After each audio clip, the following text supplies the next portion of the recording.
Dear listeners, welcome back to an exciting new episode of Oliver the Time Traveler.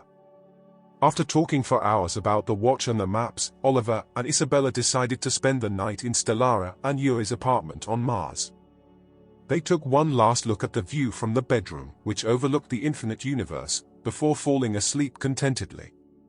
The next morning, Yuri had already prepared breakfast, and Oliver sat with his mouth full of a bite of bread with egg because Yuri had quickly set up a full continental breakfast using the dinner comp, and that's where we'll quickly continue the story. Isabella, holding a glass of orange juice, says, "Yuri, you really have everything perfectly arranged again. Life here is quite special this way." Yuri chuckles, and Stellara joins them, picking up a toasted white bread from the table and pointing to a small dish. She asks Yuri, "And what's this?" Yuri replies, "Those are white beans in tomato sauce, sweetheart.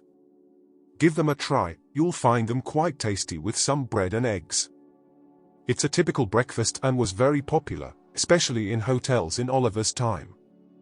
Oliver laughs and says, "Well, my time. I have to laugh about it, but even though I supposedly have time travel, I don't have eternal life. Imagine if we arrive in a time, and that person, for example, is no longer alive. I don't want to think about it now. So far, everything has gone well, so, with the pedal to the metal, let's continue." He takes another bite of his bread with egg and a piece of bacon. Isabella says to Stellara and Yuri, "And what incredibly comfortable beds you have. I slept really well last night. It was unique to spend a night in a room with a view of the universe. The view will indeed never get boring here." Yuri once again says cheerfully, "Think it over, because the apartment next door is still available." But Yuri continues, "I assume you have a bit of a plan, Oliver, don't you?" And Oliver replies, "Indeed, there are a few important things, Yuri. I understand one thing very well, and that is that you want to stay here, in this time, with Stellara." Yuri looks at Stellara and says, "Exactly, Oliver. I can't imagine what I would do without Stellara. This is precisely the time I want to stay in. The Netherlands was heavily polluted, and I am ecstatic that the watch appeared on the quay where I was working. It's as if it was meant to be. Life here is peaceful, realistic, and clean. I never want to leave here." He quickly gives Stellara a kiss, and a tear of emotion escapes her eye. Oliver takes Isabella's hand and says, "The next step is indeed that we will travel to the year 2901 and see who we find in Hollowbrook. It will be remarkable. I also encountered a watcher on a ship that sank. Wouldn't be surprised if we end up there too." Cheerfully, Oliver continues, "At least now I know where we're going to end up. Hollowbrook in the year 2901 was the first place I was taken to. It's bizarre. And it's even stranger that I now know why Hollowbrook was so deserted or is going to be." Oliver laughs and says, "I'm getting confused myself with all these different times, it's too extraordinary. But I think it's truly fantastic that we've had the chance to meet you. This journey is perhaps the most exciting thing I've ever undertaken. Again, I can't wrap my head around everything I've seen here, and I would love to see more. But I promise you that we will definitely come back to tell you how everything went. At this point, it's not difficult to find the people trapped in time, it's more exciting to have to wait and see what kind of situation we'll end up in." Isabella says, "We still need to find a few watchers and see what they want.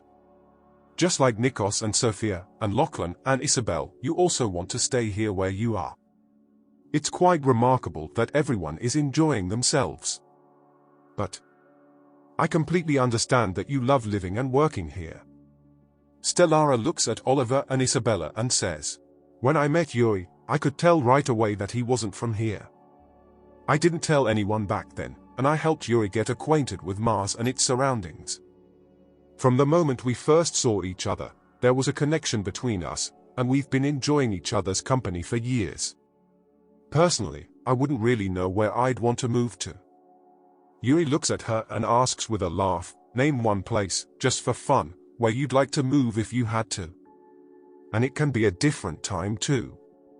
Stellara takes a sip of her tea, thinks deeply for a few moments, and then says, "No, I'm already certain. I really wouldn't know where I'd want to move. I would only like to meet Galileo and have a chat with him, but I find all those pastimes so incredibly uncomfortable." Oliver and Isabella laugh at this because, somehow, life on Mars does seem quite appealing. Oliver continues, "There's still so much to discuss, but after breakfast, Isabella and I will be on our way. Once we've completed our mission, we will definitely come back, and you'll see it will be faster than you think." And with a mysterious tone, Oliver says, "Maybe we've just returned now." He immediately bursts into laughter. The others join in the laughter, and Stellara says to Yuri, "Darling, could you arrange a few sandwiches and a bottle of fresh water for our travelers? It's all so extraordinary, and I definitely want to see you again, but I understand that you want to continue with your quest. When you return, we can discuss the rest here on Mars. But what else would you like to take with you?" Oliver looks at Isabella and says, "With a few sandwiches and a bottle of that delicious Mars water, I think we'll get quite far. I know my way around where we'll end up in Hollowbrook, and I've found a decent place to stay at an old inn there. I used that place as a kind of base and took shelter there during a terrible storm. Anyway, I'm very curious to see who we'll encounter there. I once spoke to a phantom there who disappeared and warned me to be careful and to watch my belongings." Yuri looks at Oliver and says, "Such warnings are not given without reason, Oliver. Indeed, please be careful, and indeed, not everyone should know about that watch and those maps, or it could become chaotic." Meanwhile, a buzzer sounds in the kitchen, and Yuri gets up. He retrieves a paper bag from a sliding drawer containing several sandwiches and takes a bottle of Mars water from the countertop, placing it in front of Oliver. He asks, "Are you sure there's nothing else you'd like to take?" Oliver laughs and says, "If it were possible, I'd take a dinner comp with me. That would be incredibly handy." Yuri chuckles and says, "Yes, a mobile dinner comp, that would be a wonderful development." Stellara looks at Isabella and Oliver and says, "I still find it incredibly special that you took the effort and the risk to search for Yuri and ultimately found us." Stellara continues, "It's also hard to believe that you're leaving again so soon, but I completely understand. I really hope that your upcoming journey will go as smoothly as all the previous ones. I would have loved to hear more about the people in Olympia. Maybe we should all have a reunion there in 776 BC. She laughs at the idea herself.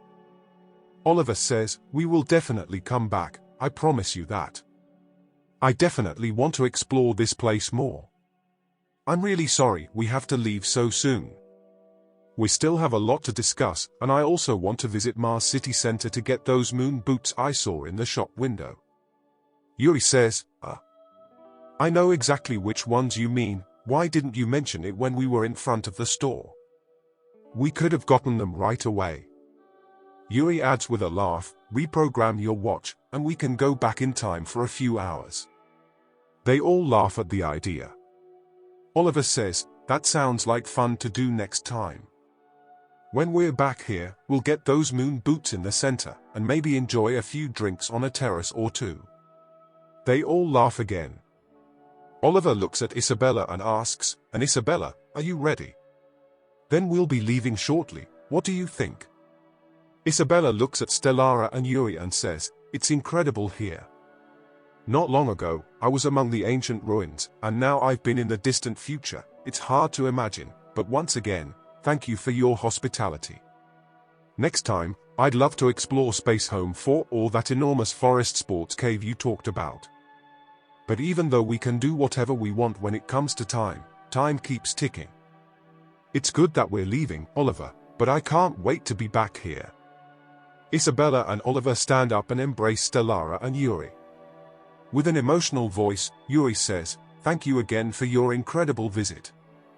I'll never forget this, and I'll definitely miss you. Travel safely, I hope everything goes well." Oliver and Isabella step into the middle of the living room. Oliver has securely fastened his bag to his back and holds Isabella's hand with his right hand, raising his left arm. He looks at her and says, "The honor is yours." With one last blown kiss to Stellara and Yuri, Isabella presses the green glowing button on the watch, and within a second, Oliver and Isabella are once again surrounded by white light, and the surroundings blur. As they float, Oliver and Isabella are transported from the year 4361 on Mars to the year 2901 in Hollowbrook. While they don't know who they will encounter, Oliver now knows the reason for Hollowbrook's desolation and hopes for more answers. Oliver and Isabella feel like they are gently set down, and the white lights fade. Blinking their eyes in the bright sunlight, Oliver and Isabella see that they are standing in front of the familiar inn where Oliver has spent many nights in a time when he knew nothing of things like the celestial maps. Oliver says to Isabella, "Welcome to Hollowbrook, Isabella. From the year 2022, when I found the watch, I was transported here. I had no idea what year I was in back then. Fortunately, I now know we're in the year 2901, and I'm really curious about who we'll encounter, especially their story." Isabella says, "It's beautiful here, but I don't see anyone at all. It's so strange that it's so deserted. When you transported yourself to me, you landed almost right at my feet. But now, we might have to search. Is this the inn you were talking about, Oliver?" Oliver nods and says, "Yes, indeed, we don't have a dinner comp here, but I found some canned food in a store in the village. Fortunately, we have Martian sandwiches with us and that delicious bottle of Mars water." Isabella laughs and asks, "The weather is beautiful, will you give me a tour of Hollowbrook? Maybe we'll come across the next watcher." Oliver nods and says, "That's good, I'm also glad to have solid ground beneath my feet again. Come on, let's take a walk through Hollowbrook city center," Oliver says, chuckling because he knows that Hollowbrook is nothing more than a large village. Together, Oliver and Isabella walk down the street towards the old library. Some birds are chirping, and butterflies flutter by. Hollowbrook exudes a peaceful calm, even though it's quite strange that there's no one to be seen. Isabella asks, "So, this is where you originally come from, Oliver? And this is where you found the watch?" Oliver responds, saying, "Indeed, Isabella, this is where I was born. See that building at the end of the street? That's the old library, and that's where I found the watch. I often think about it, but if it were to happen again, I wouldn't want to miss it for the world." Oliver and Isabella continue walking to the library and look at its weathered facade. Oliver says, "In my time, it was quite bustling here, but everything changes with time. I've traveled to so many places that I almost forget where I've been. But now, it's all coming back to me. The castle, the sinking ship, a stroll through the market in Olympia. I can't even imagine that I've talked to Zeus, Hera, and Poseidon, for example. And then, how I found the key with Hugo, who escaped in a wooden book crate. But I never got to talk to that man further." Isabella looks at Oliver and asks, "Was that in the Netherlands?" Oliver nods and says, "Yes, I remember he mentioned something about wanting to escape via Gorinchem." Isabella says, "That man was Hugo de Groot. I've read about him. He was imprisoned in Loevestein Castle and indeed escaped in a book crate." Oliver looks surprised and says, "It's amazing that you've read about it and that you know who it's about. I was there when he got into that crate. The last I saw of him, he gestured for me to be quiet as he closed the lid, and a little while later, they hoisted the crate out of the room with him inside." "But, do you know if his escape was successful?" Isabella nods and says, "What I know is that he did successfully escape and continue to live in Antwerp. I don't know much else about him other than that he was a writer, philosopher, and legal scholar. If we were still with Yuri, he could have told us more, but I'm sure we can find some information about him in this library, don't you think?" Oliver looks at Isabella and says, taking her hand, "I'm incredibly glad I met you, you know so much." And Oliver continues, "Would you like to explore the library, or would you prefer to wander through Hollowbrook? I could use some fresh air. We'll come across the next watcher eventually. Last time, he just appeared out of nowhere, but then he disappeared just as quickly. You didn't experience that, did you, Isabella? You were stuck in Leiden, just like Lachlan was stuck in Japan, he couldn't go anywhere either. But what would you like to do? Isabella looks around and says, I'd also like to take a stroll. Do you want to return to the inn later for some food and to spend the night?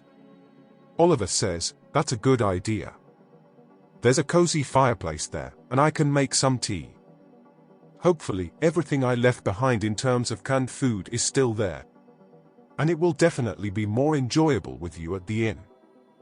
Isabella looks happily at Oliver and says, let's take a sip of Mars water and then go for a nice stroll because the weather is beautiful, and after all, it's my first time here.